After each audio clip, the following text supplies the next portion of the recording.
आताची महत्त्वाची बातमी, सिमेंटच्या रस्त्याबाबत मुंबईतील सर्वपक्षीय आमदारांची बैठक सुरू आहे।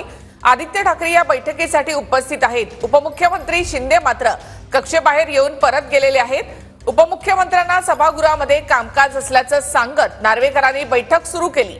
विधानसभा अध्यक्षांच्या दालनामध्ये ही बैठक सुरू आहे। सिमेंटच्या रस्त्यांसंदर्भामध्ये ही बैठक सुरू आहे। सिमेंटच्या रस्त्यांसंदर्भात डेडलाईन संदर्भामध्ये मुंबईतल्या आमदारांची ही बैठक सुरू आहे। विधानसभा अध्यक्षांच्या दालनामध्ये ही बैठक सुरू आहे। पावसाळ्यापूर्वी मुंबईमधले सगळे रस्ते हे सिमेंटचे झाले पाहिजेत, यासाठी म्हणून एक डेडलाईन देण्यात आली आहे। त्या संदर्भामध्ये ही बैठक सुरू आहे। अधिक माहितीसाठी थेट आपण जाऊयात आमचे प्रतिनिधी गिरीश गायकवाड यांच्याकडे। गिरीश, या बैठकीसाठी कोण कोण उपस्थित आहेत आणि काय अजेंडा?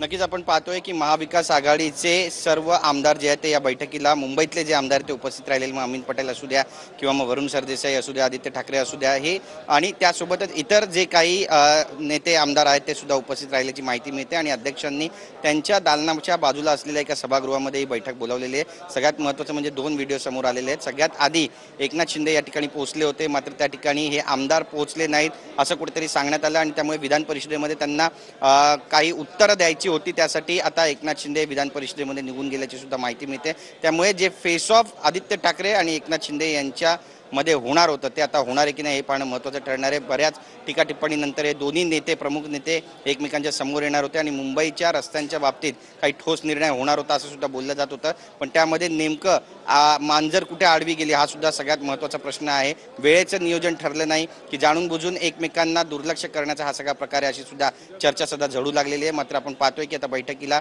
सुरुवात झालेली आहे। राहुल नार्वेकर स्वतः त्या ठिकाणी आहे, डेडलाईन ठरलेली आहे आणि या डेडलाईन नंतर तरी मुंबईचे रस्ते व्यवस्थित होणार आहे का हे पाहणं महत्त्वाचं ठरणार आहे। कारण एकनाथ शिंदे यांनी यापूर्वीच म्हटलेलं आहे की जी काही कामं राहिलेली आहेत ती कामं तातडीनं पूर्ण केली जातील आणि तसे आदेश सुद्धा त्यांनी MSRDCला दिलेले आहेत। मग MMRDAच्या अखत्यारीत असू द्या किंवा महानगरपालिकेच्या अखत्यारीत असू द्या किंवा PWDच्या अखत्यारीत असू द्या, या सगळ्यांना हे रस्ते तातडीनं दुरुस्त करा असे आदेश सुद्धा त्यांनी दिलेले आहेत। आणि या संदर्भातली जी महत्त्वाची बैठक होती, कारण ठिकठिकाणी मुंबईमध्ये आपण पाहतोय की रस्त्यांची दुरावस्था झालेली आहे। अगदी रस्त्यांमध्ये खड्डे आहेत की खड्ड्यांमध्ये रस्ते आहेत किंवा रस्त्यांची जी चाळण झाली त्यासाठी नेमके जबाबदार कोण आहे असा प्रश्न सुद्धा या निमित्तानं उपस्थित केला जातो। आणि या सगळ्यांची प्रश्नांची जी उत्तर आहे ती एकनाथ शिंदे आज देणार होते। मात्र आपण आता पाहतोय की एकनाथ शिंदे या बैठकीला नेमके कधी उपस्थित राहणार आणि काही ठोस भूमिका रस्त्यांबाबत घेणार आहेत का हे सुद्धा पाहणं महत्त्वाचं ठरणार आहे। पण आता जी बैठक आहे ती सुरू झालेली आहे आणि महाविकास आघाडीचे नेते या बैठकीला उपस्थित राहिलेले आहेत। महायुतीचे काही नेते सुद्धा या बैठकीसाठी उपस्थित असल्याची माहिती मिळते आणि राहुल नार्वेकर यांच्या अध्यक्षतेखाली या बैठकीला आता सुरुवात झाली आहे। त्यामुळे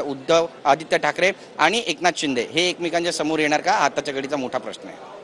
धन्यवाद गिरीश एकूणच माहितीबद्दल। तर अध्यक्षांच्या दालनामध्ये सध्या ही बैठक सुरू आहे। मुंबईतल्या सिमेंटच्या रस्त्यांसंदर्भात डेडलाईन संदर्भामध्ये आज मुंबईतल्या आमदारांची ही बैठक विधानसभा अध्यक्षांच्या दालनामध्ये सुरू आहे।